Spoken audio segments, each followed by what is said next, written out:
Ngayon araw nga guys, tara samahan nyo ako mag-coins out. 2 weeks na nga pala nung huli ako nag-coins out dito.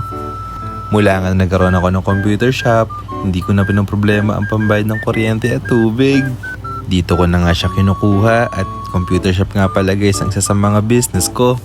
So far maliit lang naman tong aking com shop. Mga nasa 6 na unit lang naman ito. Yung isa ay inaayos ko pa. Hindi nga pare-parehas ang laman ng baryahan.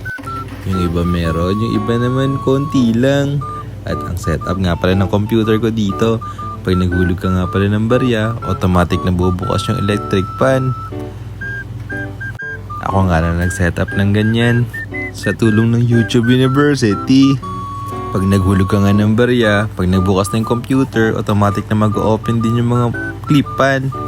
At pag natapos yung oras mo, mamamatay na nga pala yung automatic yung clip fan. O diba nakatipid na ako sa kuryente kasi dati ang gamit ko ay central fan. Minsan nga pag wala naglalaro, nalilimutan nilang patayin. So eto, hindi na siya bantayin guys.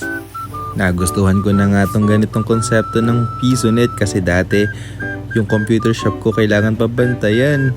Kaya pag walang tao, hindi talaga makakapaglaro kasi kailangan na ng login at server. Pero dito, hanggat may barya ka, piso, 5, 10 at 20, pwede ka na maglaro. Ayan, tuwang-tawa pa nga ako habang sinesetup na yan. Ang setup nga pala dyan, pag piso, 5 minutes. Pag naman 5, 25 minutes. Basta, pagka 10, kayo na mag-add. Ayoko talaga nagko-compute.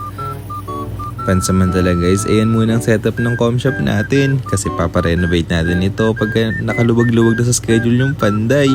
Sa ngayon kasi plano ko dito, gagawin ko nga pala siya ng computer shop at printing shop. Lalo na yung mga gusto magpagawa ng mga t-shirt, ko-customize natin yan. Naisip ko din kasi malapit ang eleksyon, baka kunin nila ako magpa-design ng mga t-shirt nila para sa campaign. Sa amin kasi kahit malayo pa eleksyon, nagpapakilala na sila. May mga nag-i-inquire na nga kung may gagawa ba ako ng tarpaulin. Sabi ko, antay-antay lang, nasa plano ko yan. Kaya kalmahan nyo lang mga guys. Kaya samahan nyo ako sa journey ko para sa com shop / printing shop. Sa ngayon, ine-enjoy ko lang muna talaga kung ano meron tayo ngayon sa journey natin. At lahat ng barya, ito na nga pala yung naipot ko for 2 weeks. Ayan, sisimulan na nga pala namin siyang bilangin.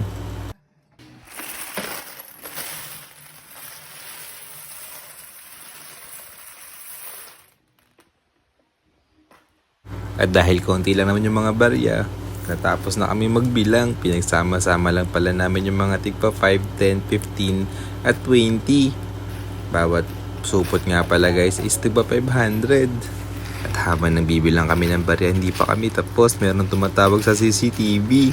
Meron nga palang customer na nagpapaluto sa akin ng pancit canton. Ito nga pala yung addict sa com shop. Sinama ko na rin pala ang pagluluto guys sa com shop ng pancit canton. Ang ginagawa. At pagkatapos ko pala mag-coins out kanina, tinetesting ko lang yung nilagay kong ilaw-ilaw dyan. Galing nga pala yan sa TikTok shop. Nakita ko kasi merong isang computer shop owner naglalagay ng ganyan. Titinry ko yung mga ilaw niya kung nagpa-function. Maganda naman siya tignan guys. Pero mas gusto nila yung red. Para daw pili nila gamer sila. Kinaumagahan nga pala guys, nagde-deliver pala ako ng isang computer sa isa kong com shop dito sa may hanggan. Chinek ko lang pagkatapos ko, ayan, kinabit ko na pala yung isang unit. Ito nga pala yung isang computer shop sa hanggan. Tingnan nyo naman guys, ang dami naglalaro. Ayan nga pala siya guys, sinesetup ko pa pala yung iba dyan. Pag uwi ko sa bahay, sinidip ko lang yung CCTV sa isang computer shop. Ayan, chinecheck ko lang yan. Kung walang problema, meron nga isa ditong babae naka-waiting, yun lang.